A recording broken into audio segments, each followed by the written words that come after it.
So I'm Jared Mohr, and I'm an engineering manager. I work for a company called Johnson Controls. In order to get there, well, I'm 10 years in the industry. For one, I started as an HVAC designer, and then I moved into project management, then into project development, and now ultimately business development.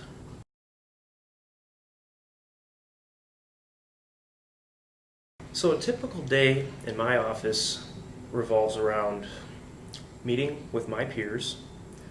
We go over our project list, we go over our prospective client list, and as you can expect, just like you're doing your homework, you have tasks to check off. Now there's a lot of different tasks, you're spread over, you are responsible for meeting your deadlines and figuring out how it is you're going to meet those ends.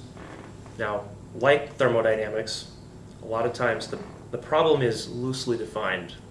It may not even be defined whatsoever. It's up to you to figure out how it is, if it's a technical problem, how are you going to model it? Where are you going to find credible sources of information? How are you going to gather said information? What tools do you want to use? And a lot of that leans on your ability in mathematics.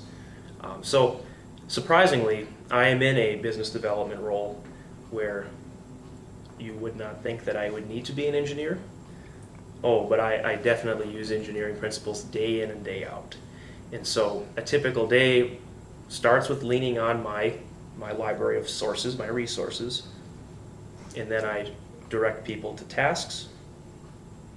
I meet with internal clients, and then I meet with external clients.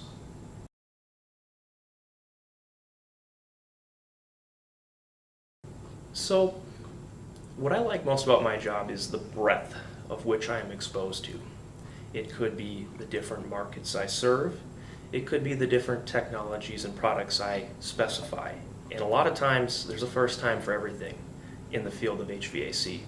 Mechanical engineering just happens to be the broadest engineering field. And with that, requires you to focus, hone in on a skill set. So in the HVAC side, one day I might be doing equipment sizing. The next day I might be doing control sequences of operation. And the next day I might be reviewing equipment submittals.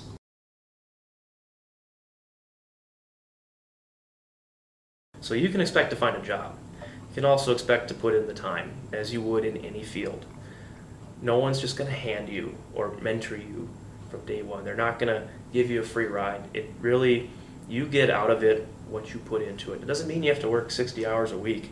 It just means you got to know what questions to ask, and you got to know how to formulate problems and where to look for information, and do simple things like be organized, save your work.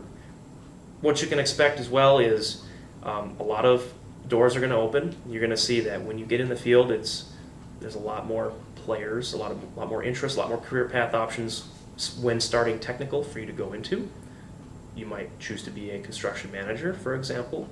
You might choose to go into sales. You might choose to go into management. You might choose to just stay. Why not just stay a technical expert? And so there's pros and cons to any one of those moves, and that's the fun. You won't know what you like until you get your feet wet and do it.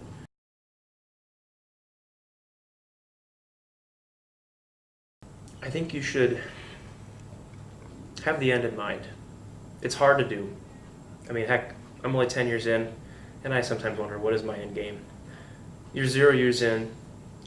It's never too early to start thinking about. But if you have a roadmap, a personal roadmap, it just becomes that much easier to achieve the personal growth goals that you have set out for yourself with a plan.